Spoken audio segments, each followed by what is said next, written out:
Shalom, shalom, très chers téléspectateurs, que Dieu vous bénisse là où vous nous suivez.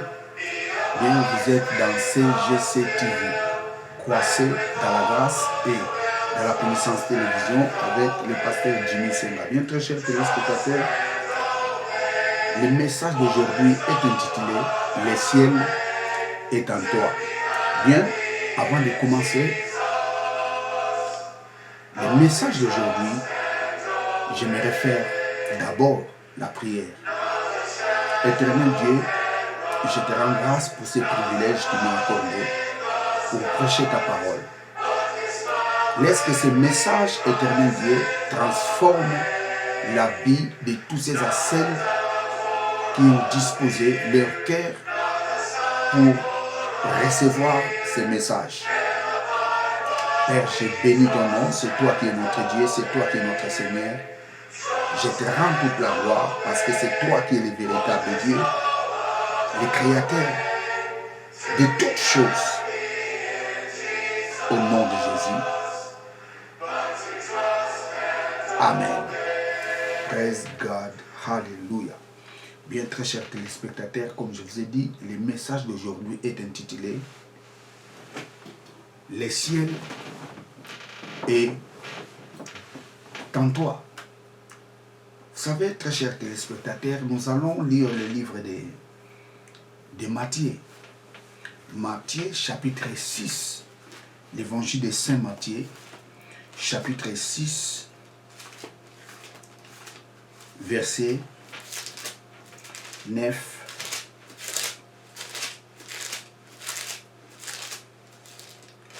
à 13. Matthieu, chapitre 6, verset 9 à 13. Voici donc comment vous devez prier. Notre Père qui est aux cieux, que ton nom soit sanctifié, que ton règne vienne, que ta volonté soit faite sur la terre comme au ciel. Donne-nous aujourd'hui notre pain quotidien.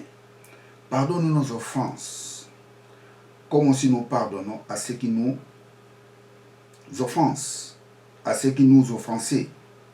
13. Ne nous soumets pas à la tentation, mais délivre-nous du malin, car c'est à toi qui appartient dans tous les siècles, les règnes, la puissance et la gloire. Amen. Vous savez, dans la prière de Jésus, c'est le verset 9 est vraiment intéressant. Quand vous lisez la prière de Jésus, le verset 9 m'a poussé un peu de réfléchir profondément. Le verset 9. Voici donc comment vous devez prier. Notre Père qui est aux cieux.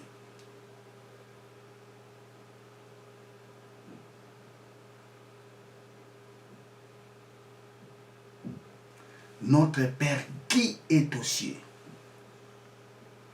Que ton nom soit sanctifié. Vous savez, dans le verset 9, Jésus ne dit pas que notre Père qui habite dans les cieux. Non. Jésus-Christ dit, voici comment donc vous devez prier. Et qu'est-ce qu'il dit ensuite? Lorsque vous priez, vous devez dire que notre Père qui est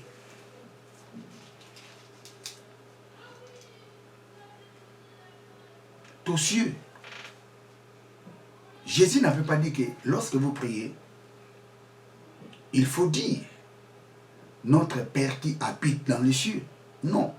Notre Père qui est aux cieux. C'est différent. Et ce passage nous montre tout simplement Dieu n'habite pas le cieux. Dieu n'habite pas les cieux.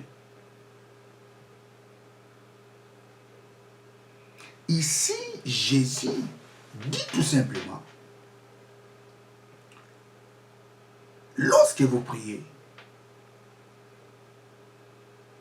dit, notre Père qui est omniprésent,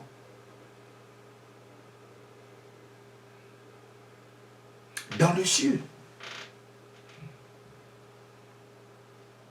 Parce que le mot cieux ici est au pluriel. La présence de Dieu est dans tout le ciel. Mais Dieu n'habite pas les cieux. Dieu habite dans les ciels. Mais sa présence est dans tout le ciel.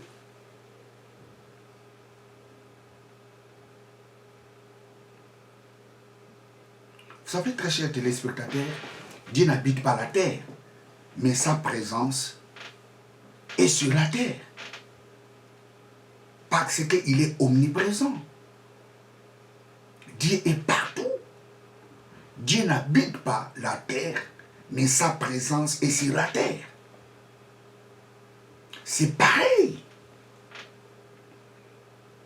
Jésus disait à ses disciples, et lorsque vous priez, dites, notre Père qui est aux cieux.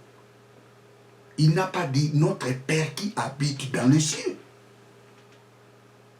Ici, Jésus montrait aux disciples la omniprésence de Dieu. Dieu n'habite pas les cieux, mais la présence de Dieu est dans tous les cieux. Notre Père qui est aux cieux. Jésus n'avait pas dit que notre Père qui habite dans les cieux. Dieu est omniprésent et sa présence se trouve dans tous les cieux. Dieu n'habite pas la terre, mais sa présence est sur la terre.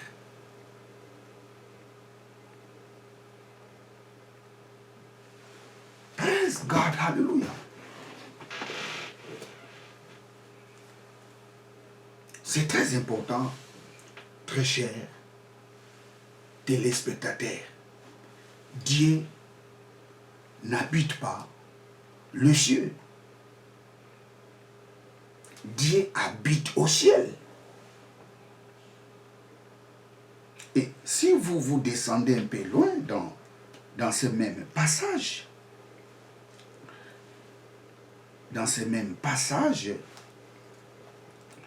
nous allons prendre les versets. Nous allons prendre les versets. Les versets 12. Pardonne nos offenses comme aussi nous pardonnons à ceux qui nous offensent.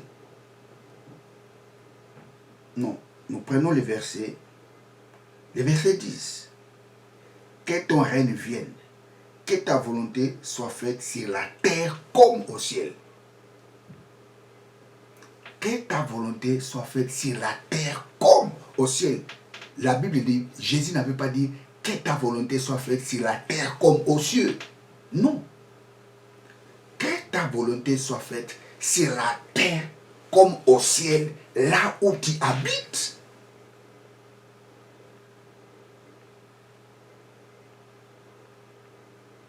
C'est très important, très chers téléspectateurs. Au début, il dit, quand vous priez, dites notre Père qui est aux cieux. Il n'a pas dit, quand vous priez, vous devez parler que notre Père qui habite dans les cieux. Non. Notre Père qui est aux cieux. Notre Père dont sa présence se trouve dans tous les cieux. Que ton nom soit sanctifié, que ton règne vienne, que ta volonté soit faite sur la terre. Mais il n'a pas dit comme aux cieux, sur la terre comme au ciel. Quel ciel? C'est là où Dieu habite. C'est pour ça que je vous ai dit que Dieu n'habite pas les cieux, Dieu habite les ciels. Parce que nous avons plusieurs ciels. Praise God, hallelujah. Vous savez, très chers téléspectateurs, 1 Roi, nous allons lire 1 Roi, chapitre 8, verset 27. 1 Roi, chapitre 8, verset 27. 1 Roi, chapitre 8, Praise God, hallelujah. 1 Roi chapitre 8, verset 27. 1 Roi 8, 27. Mais quoi, Dieu habiterait-il véritablement sur la terre? Voici le ciel des cieux ne peuvent te contenir.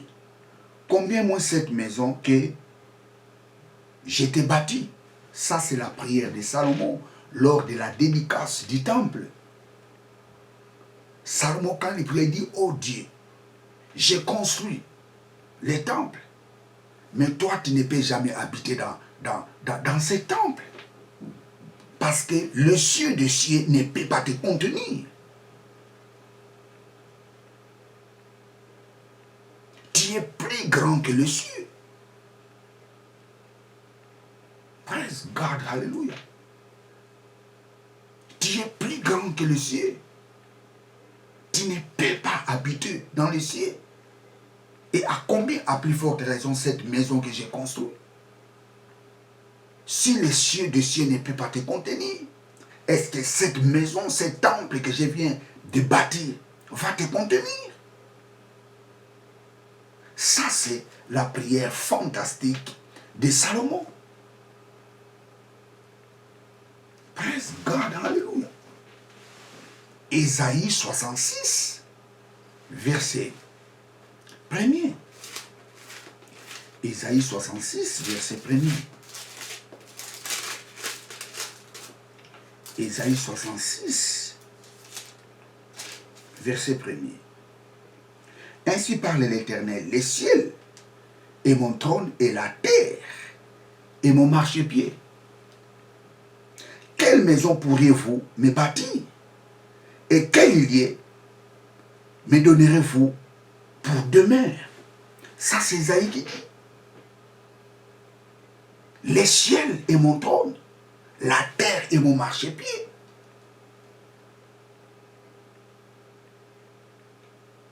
Dieu n'habite pas le ciel. Parce que le ciel ne peut pas les contenir. Isaïe les confirme. Isaïe dit, hey,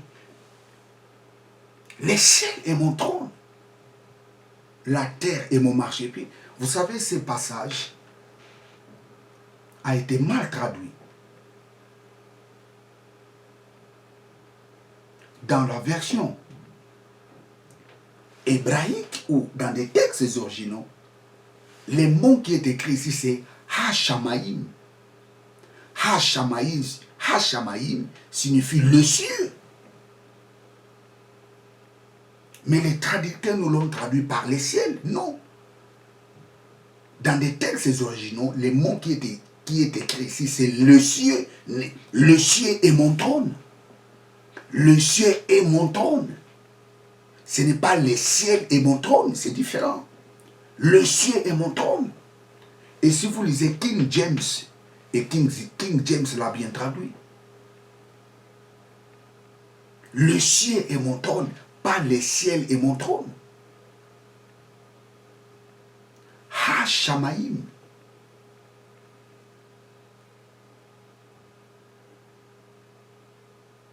Praise God. Le ciel est mon trône. La terre est mon marchepied. Qu'est-ce que cela signifie? Lorsque la Bible dit les cieux est mon trône, cela ne signifie pas les cieux est le demeure de Dieu. Non. Le trône, ce n'est pas le demeure.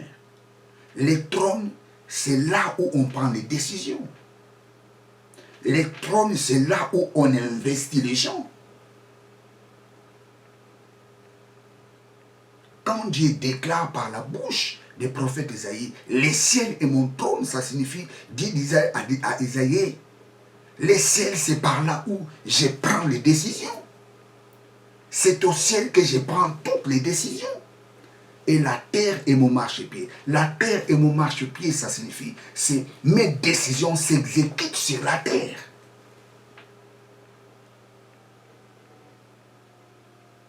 Je domine sur la terre. Je contrôle la terre. Vous savez, Dieu dit à Jésus, hey, assis-toi à ma droite jusqu'à ce que je fasse de tes ennemis ton marchepied. Les marchepieds, c'est l'endroit où on domine, l'endroit où on contrôle. Le ciel est mon trône, la terre est mon marchepied. C'est au ciel que je prends toutes les décisions. Et ces décisions, je les exécute sur la terre. Praise God, hallelujah. Psaume 115, verset 16. Psaume 115. Psaume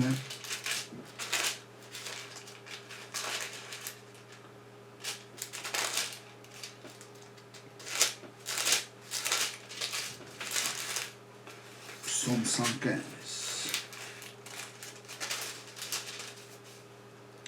Psaume 115. Verset 16. Les cieux sont les cieux de l'Éternel, mais il a donné la terre aux fils des hommes. Les cieux sont les cieux de l'Éternel. Les cieux sont les cieux de l'Éternel. Et il a donné la terre aux fils des hommes. Le ciel appartient à l'Éternel. C'est par là où il prend les décisions. Dieu n'avait pas créé les cieux pour les humains. La place des humains, c'est la terre. La terre a été créée pour les humains. Mais le ciel appartient à Dieu. Vous savez, quand les gens disent que Jésus-Christ, lorsqu'il viendra nous prendre, nous allons aller vivre au ciel éternellement. C'est faux. Nous irons au ciel et nous allons retourner sur la terre. Parce que la Bible nous dit, les justes hériteront la terre. Le royaume de Dieu sera installé ici sur la terre, pas au ciel. L'enlèvement, nous irons au ciel. Et en attendant, quand toutes les choses finiront, nous allons revenir sur la terre. Parce que la place des humains n'est pas au ciel, la place des humains est sur la terre. La Bible nous dit, les justes hériteront la terre.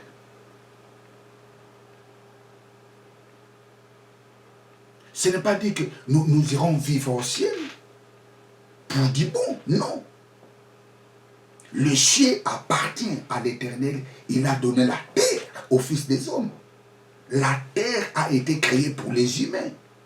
Le ciel appartient à Dieu. Pourquoi? C'est par là où il prend toutes ses décisions. C'est là où se trouve son trône. La terre est pour les humains. Les jours de l'enlèvement, oui, nous serons enlevés, nous irons au ciel. Mais après, nous allons retourner sur la terre. Praise God, hallelujah. Vous savez, plusieurs personnes ne croient pas à cette réalité. Je te dis une chose vraie, l'enlèvement est vrai. Un jour, Jésus-Christ viendra prendre l'église. L'enlèvement est vrai.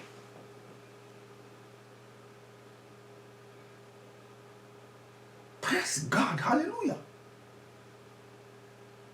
La Bible nous dit, quand la trompette sonnera, les morts en Christ et ceux qui seront vivants en Christ seront transformés et ils seront enlevés au ciel. Mais quand ils seront enlevés au ciel, ils ne resteront pas pour du bon au ciel. Ils reviendront sur la terre. Parce que le royaume de Dieu sera installé ici sur la terre. Si tu ne crois pas à cette vérité, je te dis, tu dois croire à cette vérité. Parce que ce n'est pas les scientifiques qui ont créé ce monde, mais c'est Dieu qui a créé le monde. Praise God, hallelujah. C'est Dieu qui a créé le monde. Et c'est lui qui va installer la paix dans ce monde. Et cette paix sera installée les jours où il viendra installer son royaume sur la terre. Praise God, hallelujah. Praise God, hallelujah. Job, chapitre 38, verset 3. Job 38, verset 3. Job, Dieu dit à Job, et Job, Job 38, verset 33. Connais-tu la loi du ciel? Règle-t-il son pouvoir sur la terre? Dieu dit à Job, mais Job, est-ce que tu connais la loi du ciel? Et c'est toi qui règles son pouvoir sur la terre.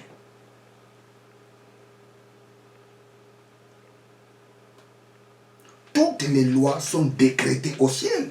Et ces lois influencent la terre. La terre est influencée par les lois du ciel.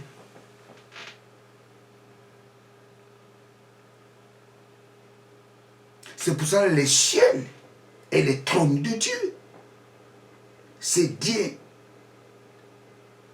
qui contrôle le ciel. Et il contrôle aussi la terre. Mais le ciel, c'est là où il prend toutes ses décisions. C'est là où se trouve son trône.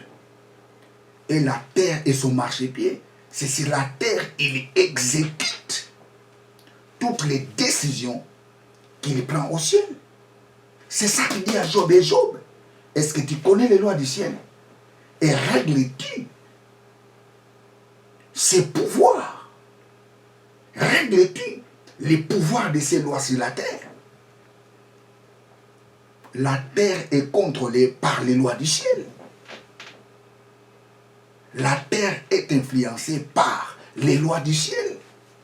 Vous savez, le mot ciel qui est ici, les traducteurs nous ont écrit ciel. Non, ce n'est pas le ciel. C'est le ciel en hébreu. Ha-Shamayim. Je vais écrire ça.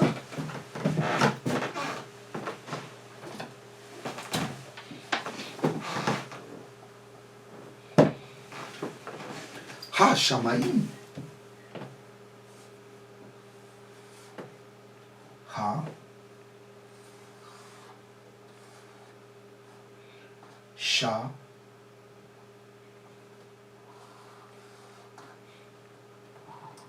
Ha-Shama.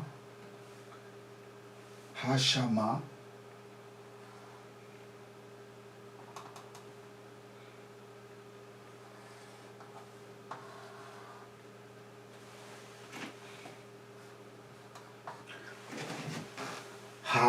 Ha-Shamaim. Les cieux. Les cieux.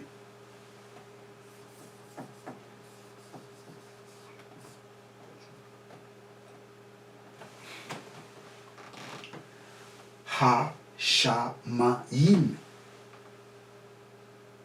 Et le mot Ha-Shamaim est un mot pluriel.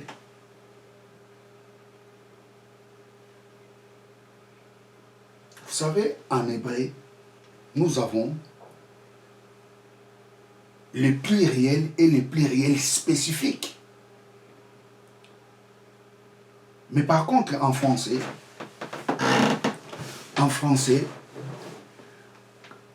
lorsqu'il y a des objets, c'est déjà les pluriels en français. Des objets font déjà les pluriels. C'est pareillement en hébreu, mais en hébreu, des objets est un pluriel spécifique. Par exemple, les yeux, en français, c'est déjà le pluriel. Mais en hébreu, c'est un pluriel spécifique. Les bras, nous avons 2 bras. en hébreu, c'est un pluriel spécifique. Nous avons des jambes. Les deux jambes est un pluriel spécifique. Donc, Hashamaïm.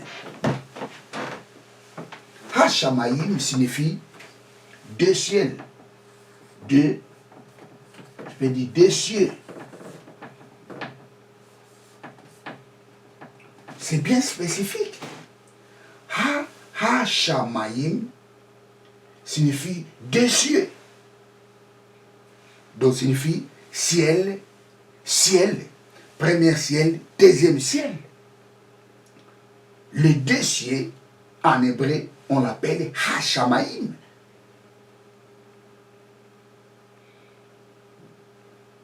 C'est un pluriel spécifique.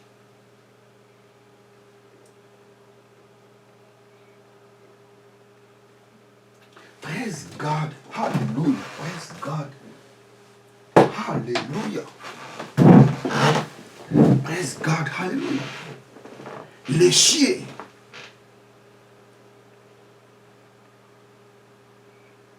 et mon trône, la terre et mon marchepied.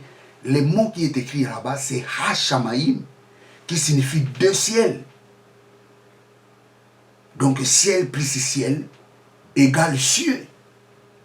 Le mot Hashamaïm est un pluriel duel.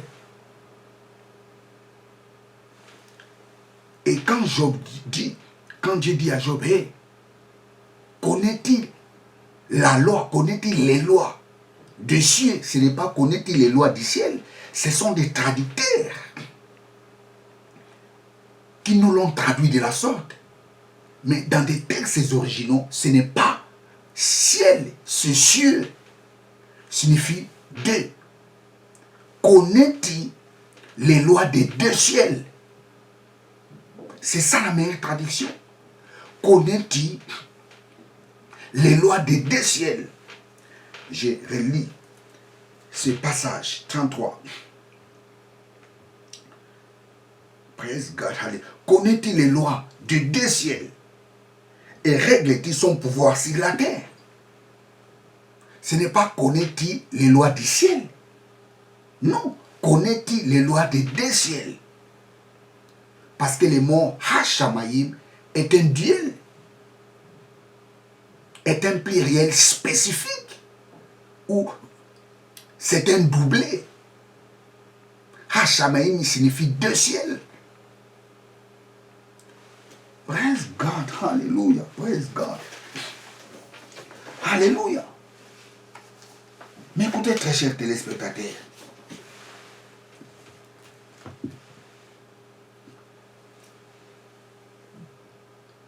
Dieu, avant de créer le ciel de Genèse,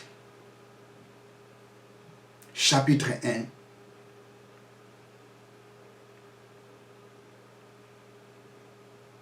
il habitait où? Parce que si les gens disent que non, Dieu habite au ciel. Mais écoutez, très chers téléspectateurs, si les gens disent cela, oui, Dieu habite au ciel. Mais avant la création du ciel ou des cieux, où habitait Dieu? Dieu habitait où?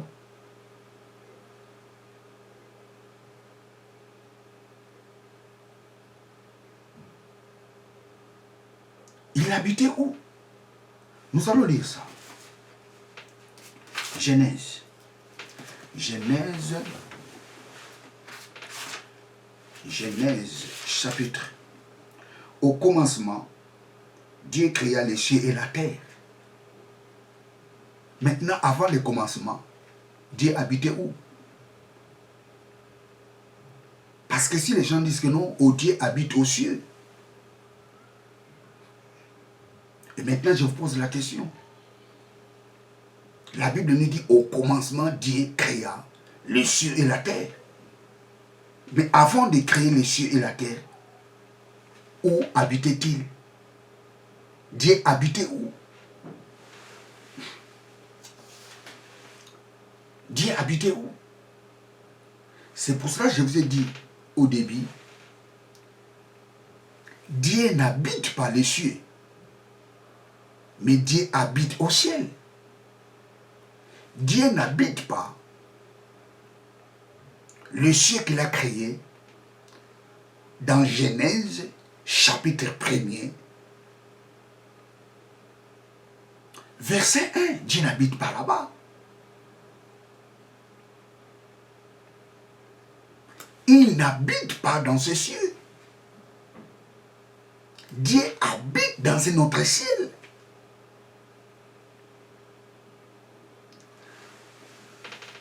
Praise God, hallelujah. La Bible nous dit, le ciel ne peut pas le contenir. Mais dis-moi, la Bible nous dit dans le livre d'Ésaïe, le ciel est son trône. C'est par là où il prend les décisions, mais il n'habite pas les cieux. Parce que les cieux ne peut pas les contenir.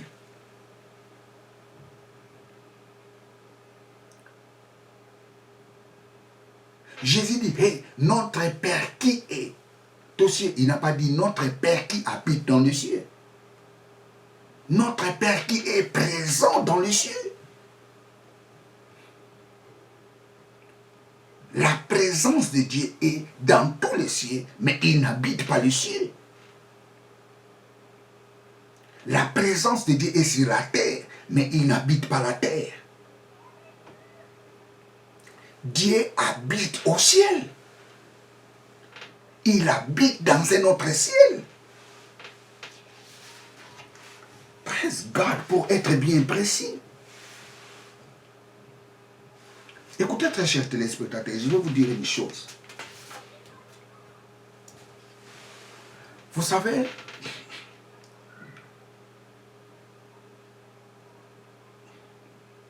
les cieux de Genèse, chapitre 1er, verset 1er,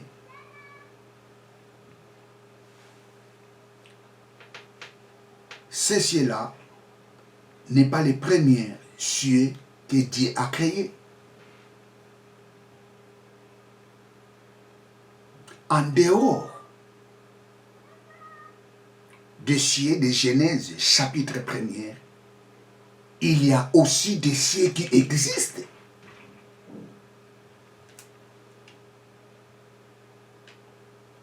Il y a aussi d'autres cieux qui existent en dehors des cieux de Genèse, chapitre 1er.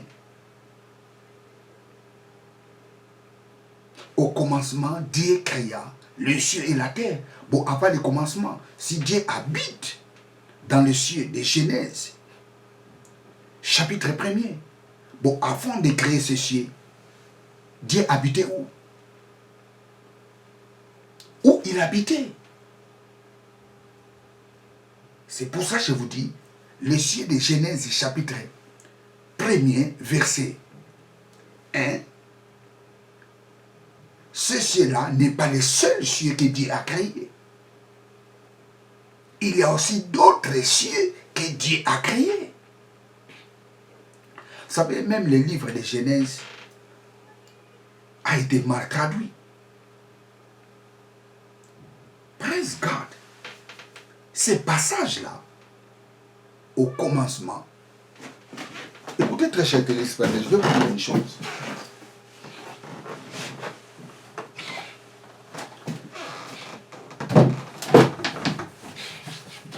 Praise God, hallelujah. Je vais essayer un peu d'écrire.